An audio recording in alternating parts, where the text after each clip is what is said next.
Honey Bee Obscura podcast listeners. It's me, Jim, in the bee yard. Every neighbor I've got seems to have decided today is the day to cut grass. So I can't wait until they finish. So if there's a mower in the background, I just couldn't do much about it. I'm sorry. Listeners, I got 2 packages of bees. I'm doing what I've told innumerable beginning beekeepers to do. Don't just start with 1, start with 2. I've got other beehives here. I've talked to you about them. But just because it's package season, I didn't want to be left out and look back on the spring season and say, why didn't I get some packages when I could? So I just went out and picked up 2 packages. So what I'm going to do is just install these packages. I'll tell you how the procedure will work. And then you can tell me what you do or what you do differently or what I did wrong, or amazingly, if I do anything right, point that out. So stand by while I get ready. Welcome to Honey Bee Obscura, brought to you by Growing Planet Media, the producers of the Beekeeping Today podcast.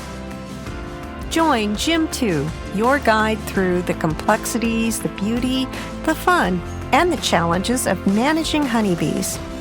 Jim hosts fun and interesting guests who take a deep dive into the intricate world of honeybees.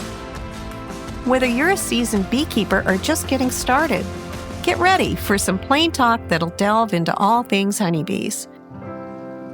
Listeners, I short-circuited the system for you. I didn't make you sit through me putting the empty equipment together and scraping off years of propolis and trying to find some frames of honey to put in. I'll let you miss all that. But I did come across something that was just as annoying as it can be. Every empty beehive that I went to try to commandeer, to redo, to use for these 2 packages, had ants in it, A-N-T-S, ants. Sometimes black carpenter ants, sometimes this much smaller black ants. But then you got to knock off, you got to go find a brush. I tried to bounce them off, they wouldn't come out. So I was thinking to myself, that is always the things you're not prepared for. So I think I've got the ants out because the package bees really wouldn't care for that all that much. I've got my hive tool here. Let me get the packages. Stand by. Probably breathing in my mic. I apologize for that. The 2 packages are wood packages. In years past, the supplier used those plastic packages. I can't tell that I like one any better than the other.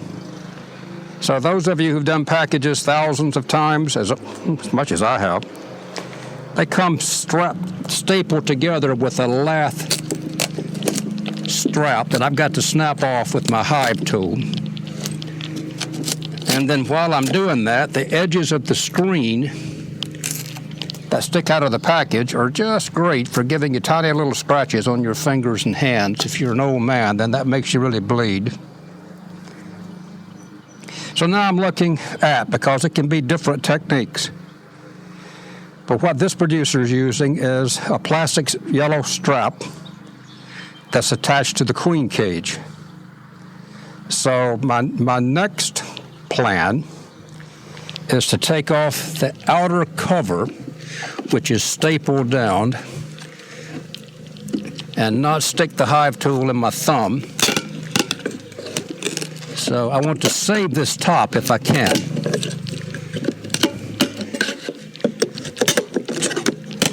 To reuse it.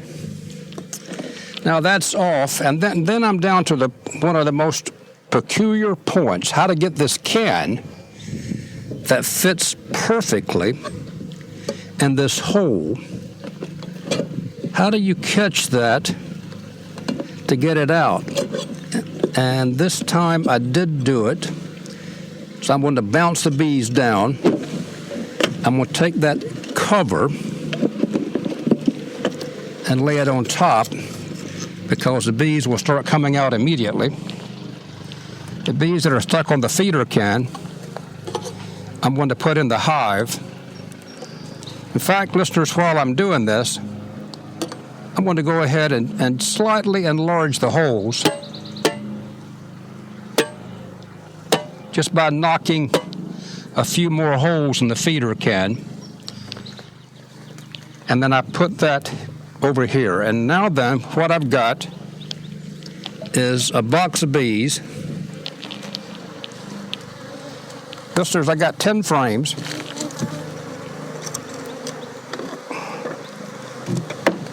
And I'm laying it sideways on top of the frames. And then in that position, I'm going to pull out the queen cage. The bees are, of course, clustering on that. This queen has only been with these packages since day before yesterday. That's not enough time. I'm having a look. She's in there. She's alive. So I put the cage right there. So this is what I've got then so far. I've got 10 frames in a bottom deep. And there's some honey in there. They're fully drawn. That may be good, that may be good, that may be bad, depending on your opinion about old combs. And then I've got an empty shell, an empty deep shell up top. And all I did was lay the package on its side with the package entrance open. I got the queen in the cage. I didn't take the corks out. I'm going to come back and release her directly. Today is Sunday. If I can hang on, I'll probably come back on Wednesday, depending on the weather, and I'll release the queen directly. I'll probably talk to you about that when I do it. The bees can come out now as they want to. So I'll leave them alone for a while. There's probably 30 or 40 bees flying around that are lost. I don't know what happens to them. They may go into the hives here that are active. They may find the entrance, but you know what I'm afraid is going to happen to them. I think that they're just going to probably end up going to bee heaven. But there's probably 25 or 30 bees that could not stay in the cage until I got the cage installed. So it was fairly quick. You know, I've got reasons for doing this. Why don't we take a break? And then I'll come back and I'll talk about the other technique that I have used innumerable times too, and tell you why I'm doing this sluggish way that's kind of a two-step procedure. Swarm season's here. Are you ready? Get the Colorado Bee Vac made just for Better Bee. The CBV, as beekeepers call it, is the top hive relocation vacuum out there. It's built to gently collect up to 10 pounds of bees with very little loss. Don't miss out. Grab your Colorado Bee Vac today at betterbee.com. That's betterbee.com. Listeners, if you're kind of new to this or not new to it, but just want to think about it again, there's actually two ways to go about this. The first way is much more dramatic, much more imposing. You just snap the top off like I did, take out the can, take out the queen cage, shake the bees. I've said before on this podcast, my old professor said, shake them out like shelled corn. So every time I do this, I have to think about shelled corn. And you shake them out. And then as quickly as you can, you close them up. You put some bees at the entrance. You hope they find their way in. You hope they begin to scent. And then it's done. That's very fast. And it's a one-step procedure, and you don't come back tomorrow or Wednesday to harass the bees.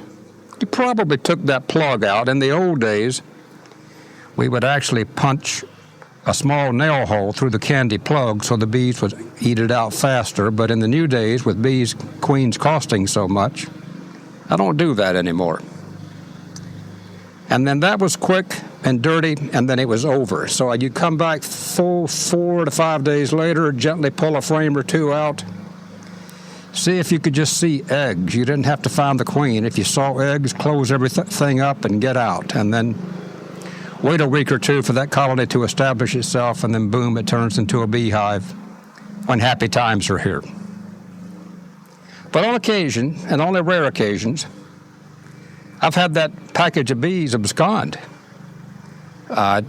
Who knows?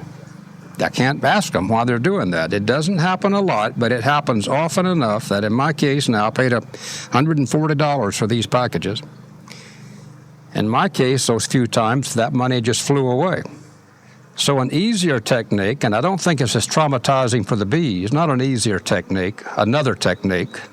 It's much more complicated, requires more equipment, but on top of the 10 frames, in that bottom deep, I put an empty deep, and then I use this slow release method where I don't shake the bees out. I don't handle them that roughly. I don't get them that upset, so they kind of quietly come out on their own. Over here, there's all kind of bees on the roof of that hive I just did, and they're also attracted to the other package I haven't installed. But as of this moment, there are no bees that are coming in and out of the entrance. See, they got to come down all the way off that top series of 10 frames. So here we go on the second colony. I'm going to do the same thing. I briefly had a thought that I'll shake out a package and I will do the slow way, and then I thought, nope, not going to do that. I'm going to do them both the slow way. I've been doing that now for the last 7 or 8 years. Kind of gotten used to it. Listeners, the only way I know of to conclusively, dependably get this can out is to just stick your hive tool right through the screen on the bottom. I got it coming out. On the bottom of the can and push it out with your hive tool. And of course, you destroy the cage when you do that, but I don't care. I've got crazy numbers of cages over there that I never used again. I have to kind of watch my P's and Q's here because while I'm talking with my mouth open, I can swallow a bee in a heartbeat with all this activity. So I've got the queen out and I've got her laid in the cage. And now I'm taking the package cage and I'm laying it sideways inside the colony, inside the hive, and as quickly as possible because there's silly bees flying everywhere. You know, listeners, I'm going to just leave an inner cover there, and I'm going to leave the inner cover slipped back a bit to see if that'll help the lost bees. So instead of putting the outer cover, inner cover on, pushing it back from the top so that the bees can possibly figure out that there's something going on there. So it's quietening down, except for the lawnmowers. There's random bees flying everywhere. I don't see any signs of excitement, and so for the time being, everything should be okay. I want to sit down for a whole list of reasons, not the least of which is that I'm tired. Well, there's honey on there. I can't sit there. Let me go over here. Sit on this hive stand. I haven't yet been able to come out here and cut grass, so I have a hard time walking out here. I've tried to discreetly tell you in the past, my yard's a mess. Several years ago, I had 2 trees go down in the yard, 2 tall trees, and they busted up beehives and tore up fences and tore up the ground and made a huge mess. And I'm not ready to talk about it, but my wife was sick for about 2 years. And early March, I don't have my wife anymore. So I need to get back out here and get the parts of my life under control that I can do anything about. So I'm going to come out here and clean things up and feel better about this. The bees are settling down, and listeners, they are using that upper entrance readily. So do I wait All I did was just push the inner cover back about an inch. So instead of making all these lost bees fly everywhere and look for that bottom entrance and then go up across 10 frames, I gave them an upper entrance. Now I've got to close that because tomorrow they're going to be bonkers to use that upper entrance. So I may come back later today or even tonight and close it off and make them go out that way. I always feel so much better when these bees are released. I'm just as nervous as I can be. I've never killed a package. I can tell you that in all my beekeeping years, I have never killed a package, and I really don't want to start now. So when those bees are confined, I'm just antsy all the time. I keep them in my wood shop on the cement floor where it's dark and cool. You know, I should end this podcast, but I just enjoy sitting here watching the bees figure out their new world. These bees have come from Georgia. They were hauled up by a contract hauler, beekeeper, who does this every year. He brings back about just under 2,000 packages. It's a labor of love. I don't know why he does it, but he brings them back. And so just last week, these bees were all over pine thickets down in South Georgia, and now they're here in Northeast Ohio trying to wonder when they deserve this. But if they didn't have the lawnmowers, this is a beautiful day. I've got bees flying everywhere. I'm going to come back tomorrow. It's supposed to be a nice day again, and I'm going to finally try to tackle those big hives. And I got to tell you, I dread that. I actually considered asking for help. But what I'm seeing right now is just a lot of random flight. The bees have not been aggressive. There was a bee that tried to sting my shirt, my sweater. That's the only bee that showed any animosity. Otherwise, they've been okay. The package producer had some challenges meeting his orders this year because he was experiencing some of that die-off that we talked about for a while. But right now, it's just one of those days in the bee yard. So tonight, when I try to doze off with so many things on my mind, I'm going to replay this file, the quietness, the buzz, the beauty of the lawnmowers, and it'll be a good evening. So I'm going to leave you here for a bit now. Let the bees settle down. I'm going to clean up my mess, and I'll give you a report on this probably on Tuesday or Wednesday when I release these queens. That's it for now. So far, it was uneventful. It was just 2 packages. I didn't really need either one of them. I just wanted them. And now that I'm telling you bye, there are bees coming out of the entrance of the colony that I don't have it pushed back. So it only took them just a few minutes longer to find the other entrance. And now I'm telling you bye. All right, I'll talk to you again soon. This is Jim, signing off.